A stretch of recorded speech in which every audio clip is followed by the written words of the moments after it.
mais uma aula de revisão. Hoje, revisão de ciências. Lembrando que nas aulas de revisões nós vamos ver aí os pontos principais dos assuntos que nós trabalhamos nesse bimestre. No caso de ciências, que assuntos foram esses? Os animais domésticos e silvestres, as plantas, as partes de uma planta e o corpo humano. Lembrando que para cada pontinho desse nós temos uma videoaula em específico. E aqui nós vamos relembrar de forma mais objetiva e clara para que na hora da sua provinha você consiga garantir aquele 10. Preparados para mais essa aula? Eu espero que você esteja bem e que esteja aí já preparado no seu cantinho de estudo. Vamos lá? Animais domésticos e silvestres. Você lembra o que é isso?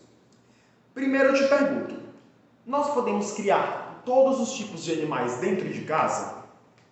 Eu posso ter um tigre dentro da minha casa? Não? Mas eu posso ter um gatinho dentro da minha casa. Eu posso ter um leão dentro da minha casa? Não? Mas eu posso ter um cachorrinho dentro da minha casa. Posso? Não posso? Então, animais que eu posso e não posso criar. O que são os animais domésticos? Os animais domésticos são aqueles animais que podem ser criados pelo ser humano dentro de casa ou, por exemplo, em uma fazenda, como o cavalo, como a vaca, o boi, a galinha, o gato que pode ser criado dentro de casa, o cachorro que pode ser criado dentro de casa. Então, esses animais que podem ser criados dentro de casa ou aí numa fazenda, por exemplo, ou seja, podem ser criados pelo ser humano, eles podem ser classificados como animais domésticos, tá? Animais domésticos são os animais que podem ser criados pelos seres humanos. Aqueles animais que eles não são criados pelos seres humanos, eles são chamados de animais silvestres. Ou seja, eles vivem soltos na natureza, ou seja, eles não são criados pelo ser humano. Como, por exemplo, a pantera, o leão, o tigre, não é? A onça pintada. Então, são animais que vivem soltos na natureza e eles não podem ser criados pelo ser humano.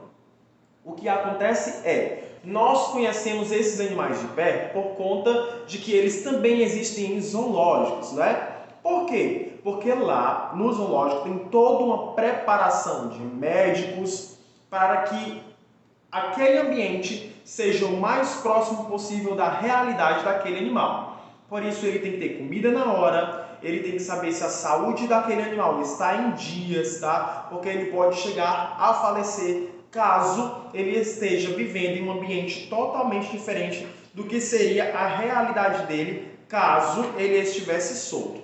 Então, animais silvestres são aqueles que não são criados pelo ser humano e animais domésticos são aqueles que podem ser criados pelo ser humano. Entendido? Agora, falando de animais domésticos e silvestres, é interessante nós falarmos sobre as plantas. As plantas, elas também são seres vivos, não é? Ou seja, elas nascem, elas crescem, elas reproduzem e elas morrem. Ou seja, elas possuem aí etapas na vida. Nascer, crescer, reproduzir e morrer. Então, ou seja, elas possuem essas etapas. E para a planta sobreviver, ela também precisa de algumas coisas, como por exemplo, água, nutrientes do solo, o ar, a luz do sol, o calor do sol. Então, isso são fatores que são muito importantes para que a planta ela possa ficar viva, tá? Vamos lá. Água, luz e calor do sol, o solo e o ar são fatores que influenciam para que a planta ela possa continuar viva. E ela continuando viva, ela vai nascer, ela vai crescer, ela vai reproduzir e só assim ela vai morrer. As plantas, assim também como outros vegetais, eles podem viver nos mais variados locais.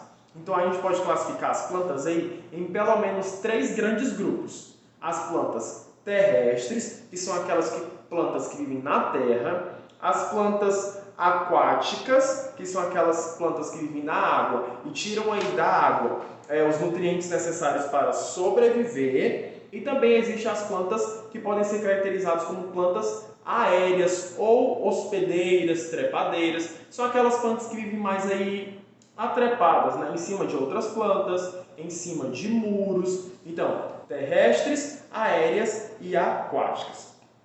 Nós aproveitamos as plantas, os vegetais, de diversas maneiras. Por exemplo, na alimentação, com as frutas, as verduras, né? São muito utilizados aí na alimentação, e isso vem dos vegetais, ou seja, das plantas.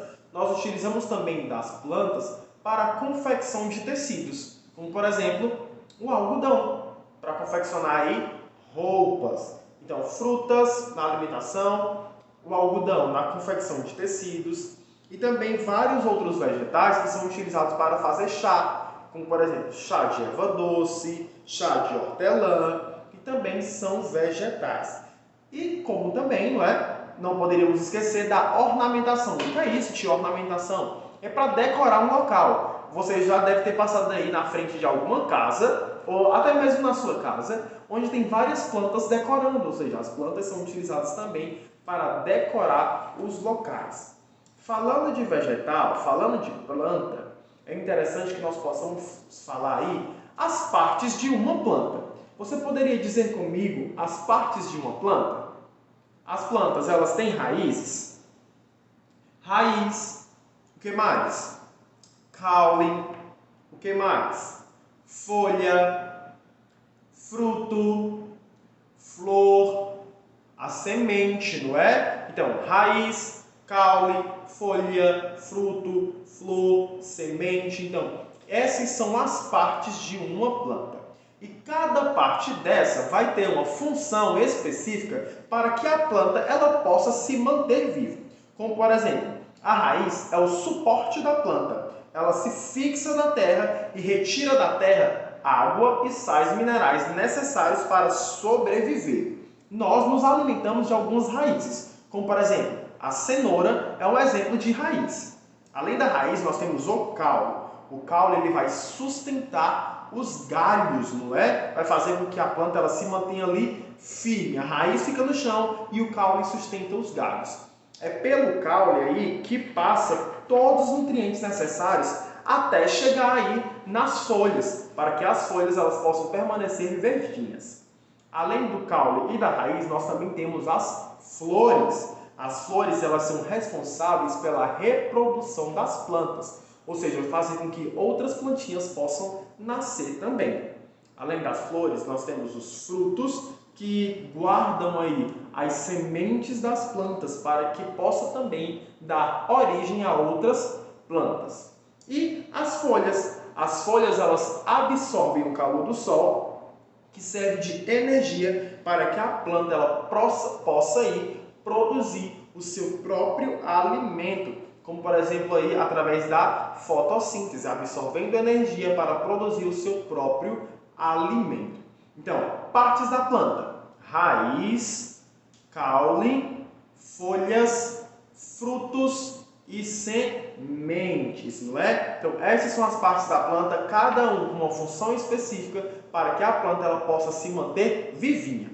Nós já falamos de animais domésticos e silvestres, nós já falamos das plantas, nós falamos das partes da planta e agora é interessante nós relembrarmos sobre o corpo humano, né? Nós podemos perceber aí que o ser humano eles possuem características diferentes, tamanhos diferentes, cor da pele diferente, cor dos olhos diferente, cor do cabelo diferente, não é? Então, cada ser humano ele possui características diferentes, mas apesar de todas essas diferenças, todo ser humano possui pelo menos aí as partes do corpo iguais, como cabeça, tronco, membros superiores e membros inferiores, não é? Perninhas, bracinhos. Então, todo ser humano ele possui as suas partes do corpo.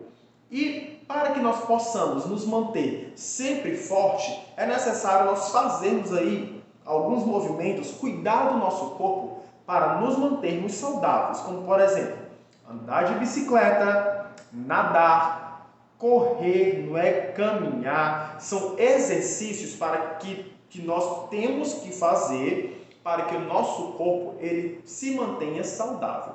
Além de fazer exercícios, é muito importante se alimentar bem, tá? Não esqueça de se alimentar bem. Isso é muito importante para o seu corpo, para que você possa ter aí um corpo fortinho no futuro. Não como o tio, mas um corpo fortinho no futuro, tá? Então se alimente bem e cuide do seu corpo. Dormir também bem é uma forma de cuidar do corpo, tá? E quais são as partes do nosso corpo? Existe um negócio que sustenta o nosso corpo aqui dentro, chamado de esqueleto.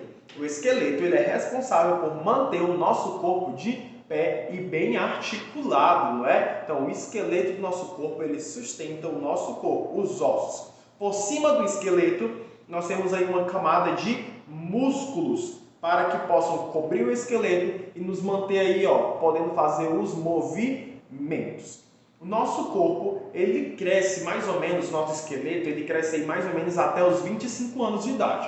Por isso, você pode ver um esqueleto de um bebê, o esqueleto de um adulto, ele cresceu aí os seus ossos. Então, é importantíssimo cuidar do nosso corpo para que nós possamos ter ossos fortes e músculos bastante resistentes.